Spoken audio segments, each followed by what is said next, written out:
This is your dose of daily market wisdom with master trader Nick Santiago. Starting from humble beginnings, Nick has been beating the markets for over 2 decades. He shares with you his take on the profitable trades that will have you moving towards financial freedom in no time at all. To see an in-depth review of his track record and much more, go to inthemoneystocks.com.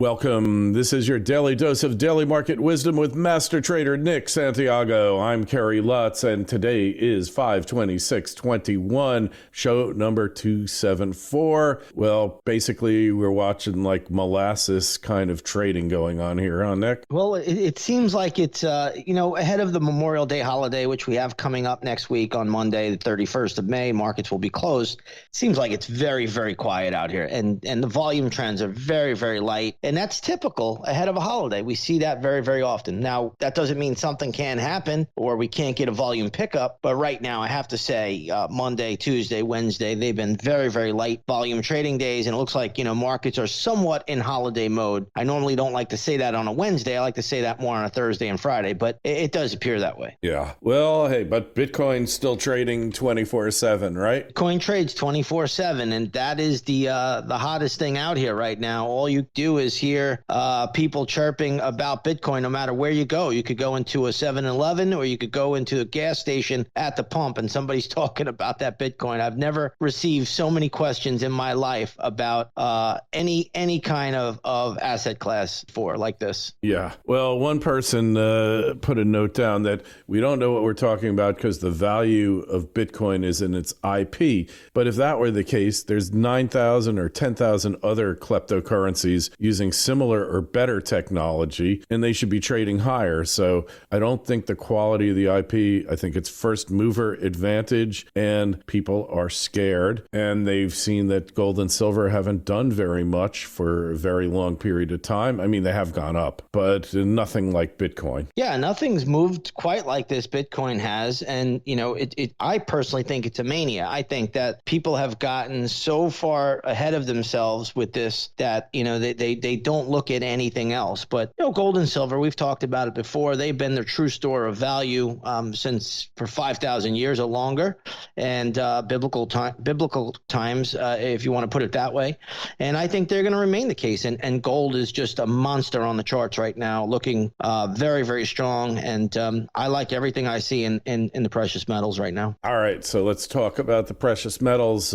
Gold broke 1,900 this morning, and silver was trading over $28. And then, of course, they knocked down silver, but gold is still over 1,900. Yeah, gold has just cracked the 1,900 level today on the futures. Yesterday, it got up there. It paused. Today, it's above it. Now, it may need to do a little bit of pausing because if you really look at the chart and you go back to January 8th, when gold had a major decline on that day, gold was trading, I believe, as high as $1,918, and then it closed at $1,835. You'll see that's a major sell-off day, and we're going up into that level. So you're probably nearing some short-term resistance for gold. But I got to say, Kerry, I think gold is headed back to 2,000. The chart is a power chart now. We're coming off of that off of that W pattern I talked about going back to late March when I said this is shaping up for a back test double bottom W. That's one of the most powerful charts and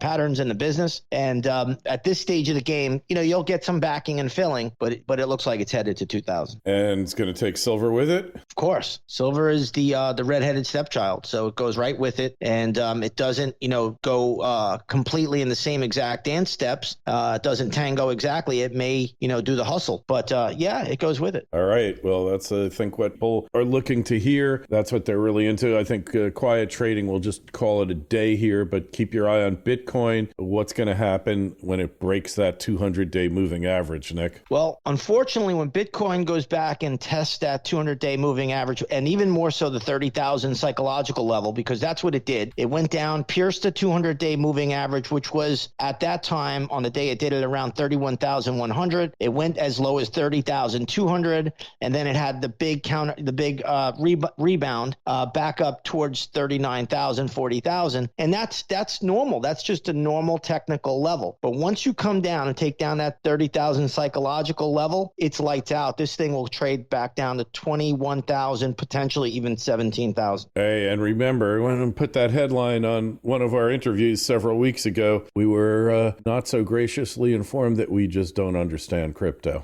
Yeah, I probably don't, because I don't own any cryptos. I have no skin in that game whatsoever. But I tell you what I do understand. I understand charts, and you can chart crypto just like you can chart anything else. We could chart baseball cards or rocks if we really wanted to. But again, it's just all about the charts. Right now, the charts are still holding up. But when that level cracks, watch out. 20,000, 21,000, that is next in play. Hey, and remember when baseball cards were all the rage. I mean, they're still super expensive, especially the rare ones. But they crashed when they went parabolic, right? Everything does. And that's what I always try to tell everybody. When you learn these chart formations and you learn when things go parabolic, you see what happens. I mean, we talked about what happened in 2017. We compared the charts. I showed you a weekly 2017 chart, and this time around, it's a monthly. Monthlies are bigger time frame, more dominant. They're going to get the bigger move. And, you know, Bitcoin has basically gone from above 65,000 down to essentially 30,000. Now it's got a little technical bounce here at around 39,000 where it sits today. But, you know, again, this is not done. Hey, one thing I wanted to talk to you about was copper. Looks like it's having a little pullback, maybe. Yeah, copper is probably putting in a short-term top right now. Again, it's another parabolic chart. Had an amazing run. Copper went from 2 to 48, and now sitting at around 450, 453. So we'll say 45. This has to retreat. A normal correction on this is down to around 420, 422, somewhere down there. If it breaks that, then the copper run is over for a while as well. All right, so 422 right now? 422 is our big support level right now. Then you'll go down to 4, and then, you know, basically after that, it's probably into the, you know, 325, 350 area. But at the moment, the big support level, I would say, would be around 422. You think it's going to break it? I think it's going to test it. I have to look at that pattern now when it tests that area, but I do think 422 will be tested shortly. Yeah, well, you know that nobody's expecting a pullback into the threes, so that in itself could be very good reason why it might happen. Yeah, I mean, you'll go, you know, what I always say, Kerry, and you know, I never jump the gun. I look at one level when it's tested. I see the pattern that's formed there. Then I determine if the next level will be tested. But you always have to break through that prior or that first line of support. Then you can go down and retest lower price. Hey, a lot of people will get burned if it does, in fact, break 422 and go down to the lower threes there. Yeah, I think that there's a fair chance of that right now. In fact, I think it will happen this year. I honestly, you know, I'll go out on the line and say that it will happen in 2021. And it's kind of like with lumber. I mean, I know you don't really follow lumber. No, but I follow it a bit. I follow it a little bit. It's not like on your regular wheelhouse. No. And we had a tripling of prices, parabolic move, and it's going to come down at some point here. Yeah, and honestly, the lumber chart looks exactly like the copper chart. They're almost identical. So I think that, you know, we're starting to see a lot of these parabolic commodities, and they're parabolic, and that's all you need to know. When they go parabolic, that's it. They're on borrowed time. They're going to come back down, and that's exactly what we saw. We're seeing in copper. That's exactly what I saw in Bitcoin, and we saw it in a lot of different equities, including GameStop a while back. The SPACs, they all make these chart formations, and when they make these big runs, and even gold did it, you know, 9 months ago or 8 months ago, back in August of 2020. So, you know, a lot of people didn't think that was going to correct then either. And, you know, right here on this show, I said, hey, you know, gold is putting in a short-term top. It needs to correct. And, you know, it went from the highs all the way down to, you know, sub pure 1700. So, you know, everything makes that chart formation. It has to go through its correction phase. It's just the way it works. It's just a footprint of human nature. Hey, and that's why you want to see these gradual consolidations. You don't want to see the parabolic move, because then you know the party's going to come to an end. You know, certain stocks you could argue went parabolic, right? The FANGs, and, you know, they haven't pulled back. They've more consolidated. I guess Tesla has pulled back quite a bit, but for the most part, they've just consolidated. Yeah, I mean, you get certain equities that will go parabolic, and then, you know, it would take many, many months to work that off before they can get into a position of strength again. So, you know,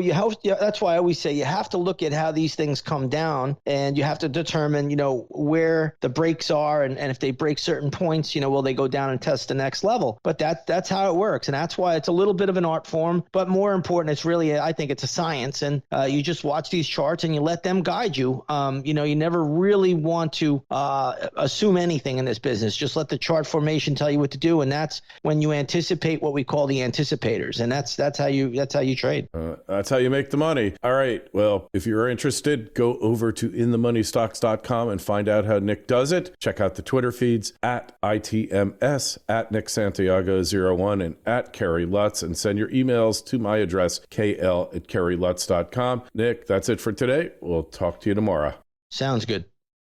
And so concludes another episode of Daily Market Wisdom with Master Trader Nick Santiago. Be sure to go to his website, inthemoneystocks.com. Don't forget the Twitter feeds at ITMS and at Nick Santiago01.